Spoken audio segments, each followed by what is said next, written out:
Thanks for being here today. I'm Sarah Moskowitz. I am Executive Director of the Citizens Utility Board, or CUB.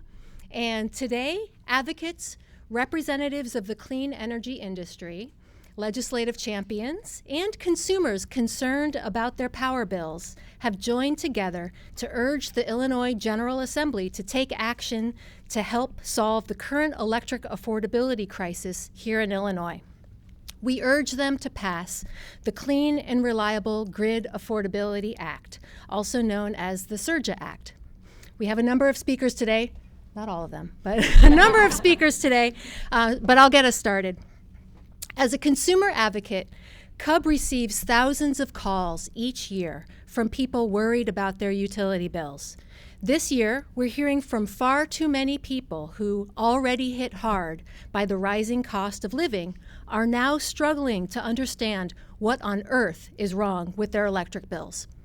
Millions of Illinois households are hurting from high power prices, and that's why today we call on state leaders to take action to protect consumers by passing the Clean and Reliable Grid Affordability Act. Illinois already has pro-consumer energy policies in place, but forces outside of our state have thrown up unprecedented barriers to fully realizing them. Energy-hungry data centers are causing electric demand to skyrocket, and poor policy from the regional grid operators, such as PJM, have taken their toll on our bills. We will continue to work for regional and national reforms.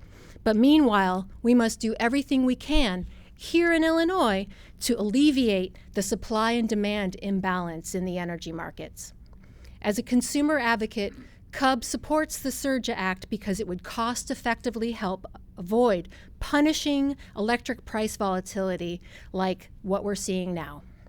CRGA would create the state's first battery storage program with the goal of adding 6 gigawatts of battery storage to the system, enough to power millions of homes in Illinois, and help bring down energy prices. Battery storage is like insurance for our power system. By making smart, cost-effective investments in storage, Illinois can make our grid more reliable and affordable. Also, the CRGA Act would expand energy efficiency programs to give everyday consumers more tools to save money. Efficiency is a wise investment. For every dollar spent on energy efficiency, consumers can get at least $2 back in system-wide benefits, such as avoiding expensive grid upgrades to meet increased energy demand. The major reason we support CRGA is that it would lower our electric bills. An analysis by the Illinois Power Agency found that even under the most conservative estimates, the CRGA Act would reduce bills across Illinois. By 2035, annual savings would increase to a range of between $95 to $250 over the year for customers. Illinois faces a long road of rapidly escalating power bills if we don't act now. For the sake of our bills, we must pass the Clean and Reliable Grid Affordability Act. And now I'll pass it off to the next speaker, House Leader Representative Ann Williams. Thank you, Sarah.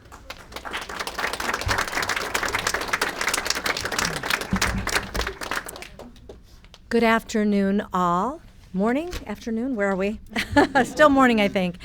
My name is Representative Ann Williams, and I represent the 11th District in Chicago.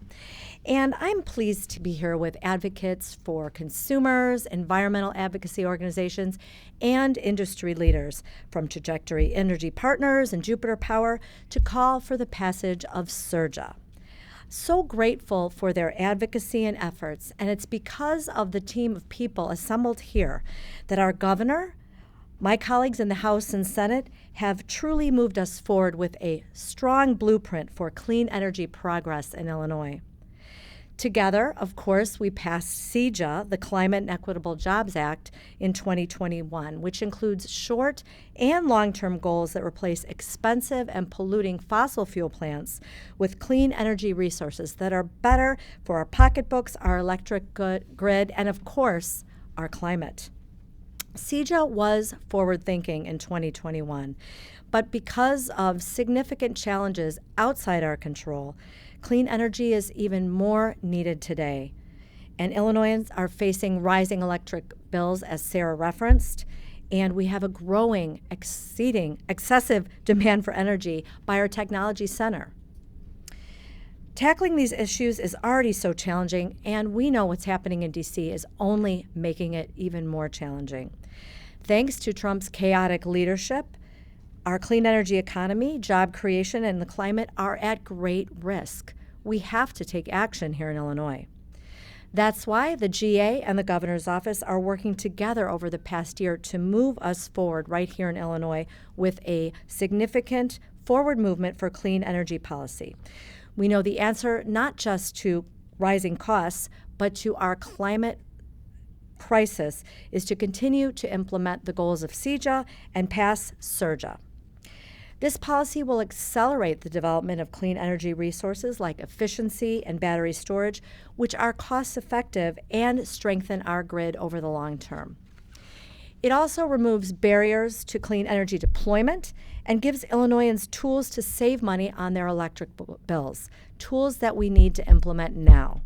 This bill is ready to go, ready to be voted on, and now is the time for action. This is the kind of leadership and advocacy we need. Illinois has shown the country time and time again that we know how to lead on keeping energy bills low and creating jobs and building our clean energy economy. Let's keep the momentum going and pass CRGA now.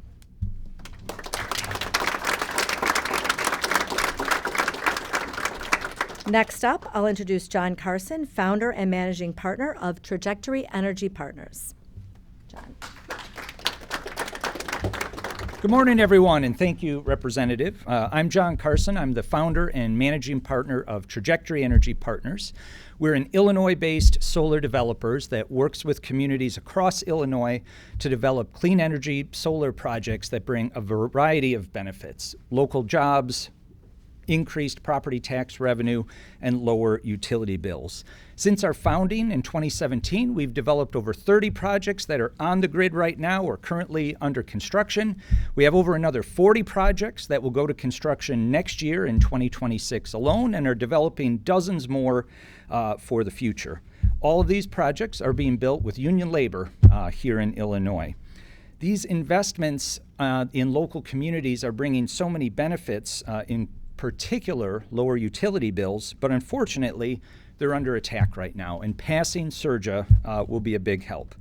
The Trump administration, as you all know, is actively working to roll back clean energy incentives. They're investing in expensive, outdated fossil fuels while the rest of the world laughs at them and races ahead on clean energy. In fact, this summer, Congress passed and the Trump administration signed a federal budget reconciliation bill that dismantled many of the incentives that were helping Illinois ratepayers through the Inflation Reduction Act. These rollbacks are chipping away at Illinois' progress towards a clean energy economy and threaten to eliminate as many as 52,000 jobs here in Illinois in manufacturing and clean energy. But thankfully, Illinois has the best clean energy laws in the country, thanks to leadership of the governor, representatives like Leader Williams. The 2021 Climate and Equitable Jobs Act set us up to fuel our entire state by clean energy by 2050, making it possible for businesses like Trajectory and the other companies that are here to build clean energy projects that deliver significant cost savings to the families who need it most. But new and emerging challenges, largely out of our control here in Illinois, have made it necessary to pass legislation to continue this progress that we've seen under CRGA. In particular, in order for the clean energy projects that companies like Trajectory develop to benefit Illinois workers, ratepayers, and communities, we need them to be able to quickly connect to our electric grid. The CRGA Act will improve the process to get these solar and wind projects onto the electric grid so that we can have companies like ours and the other ones here continue to develop these projects and quickly stabilize our grid while keeping costs low for consumers. We started Trajectory Energy Partners back in 2017 because of the leadership role that Illinois is playing in the transition to clean energy. Passing CRGA will mean companies like ours and the other companies here can continue growing and investing in Illinois. In addition, the provisions in CRGA for battery storage will allow us to add battery storage to community solar projects that will bring more energy and grid stability for Illinois electric customers. Illinois can continue to carry the torch as a national leader on clean energy and consumer protection by passing the Clean and Reliable Grid Affordability Act this fall. I'd like to turn it over to Sam Williams from Jupiter Power.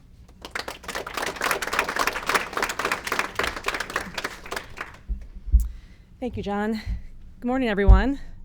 My name is Samantha Williams with Jupiter Power. I'm Senior Director of Strategic Projects and Market Development. Jupiter Power is a leading developer, owner, and operator of power plant scale battery energy storage. We have nearly 3 gigawatt hours of storage in operation nationwide. And we also have deep roots right here in Chicago. We were also founded in 2017, just like Trajectory. We've had offices here in the city since then. I'm honored to be here today with colleagues from across Illinois' consumer advocacy and energy space to call for the passage this fall of the Clean and Reliable Grid Affordability Act. As others have discussed, we're facing a power supply crisis here in Illinois. Thankfully, this bill recognizes the urgent need and ensures Illinois can bring on new capacity with a focus on battery energy storage power plants. Battery storage is one of the most cost-effective investments we can make to help bring down electricity prices and keep the power grid reliable. Battery power plants store electrons when the power is abundant and then discharge it later within milliseconds of being called on during times of peak energy demand, helping to prevent grid emergencies. This is our best strategy to power our homes and businesses and support renewable energy, while also growing jobs and investment locally, instead of importing power from out of state. And that's why this bill includes a program from the Illinois Power Agency, the IPA, to competitively procure 6 gigawatts of storage between now and 2035, over the next 10 years. And that's modeled after a decade-long program, a proven program, that buys wind and solar on behalf of Illinois consumers. Procuring storage in this way is what's needed to unlock the market for new capacity in our state. It's going to give investors the certainty that we need to move forward quickly and bring more capacity online. As the Chicago Ed Board said last week, this bill meets the moment. Our grid and consumers across the state cannot wait. Lawmakers must act this fall to bring this bill across the finish line. And with that, I'd like to introduce our final speaker, Mayra Mendez of the Clean Power Lake County.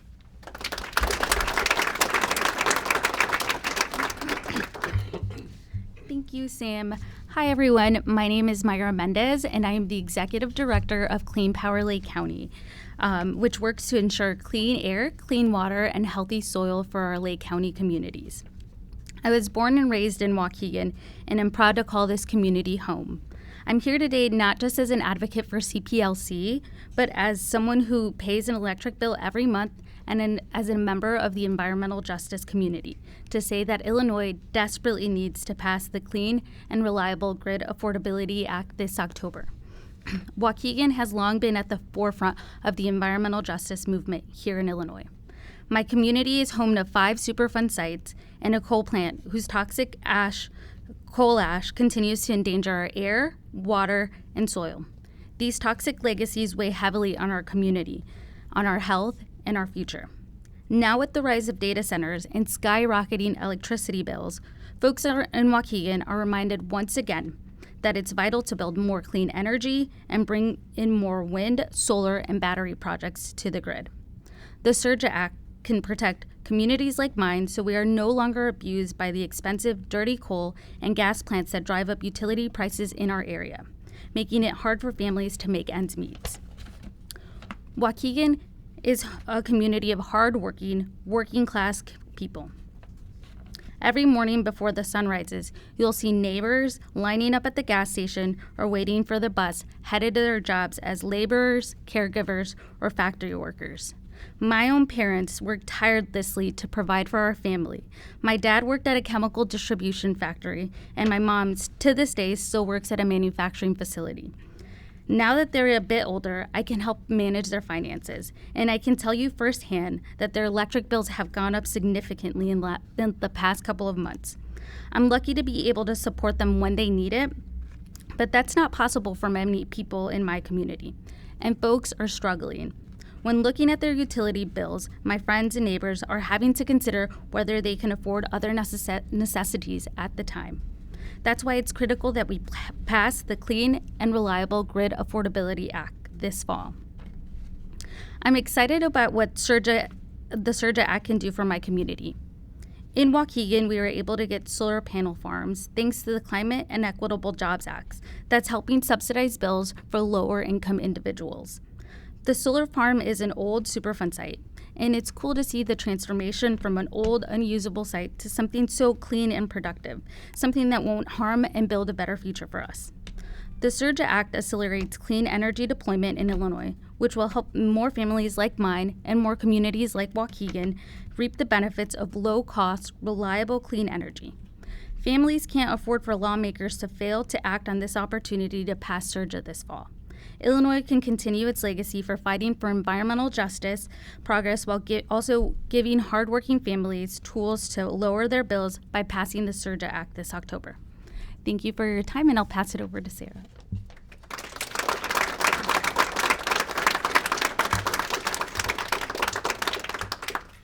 Thank you to Myra, and thank you to all our speakers. We'll open it up for questions now if any of you have them.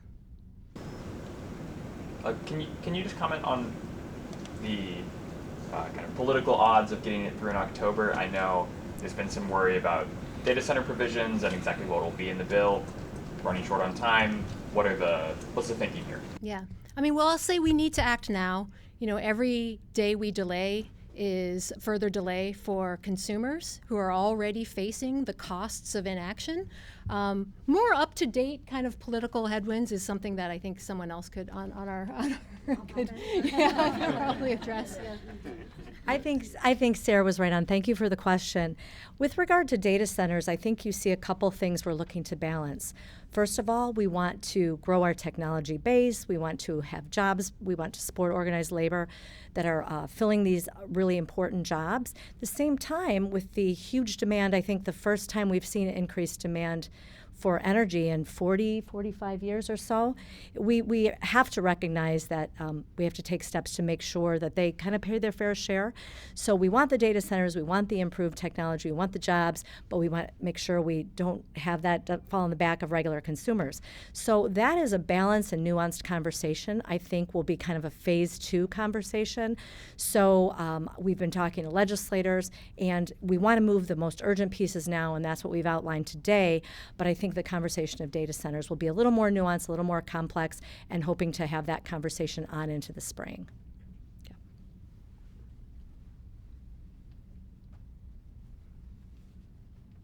Any other questions?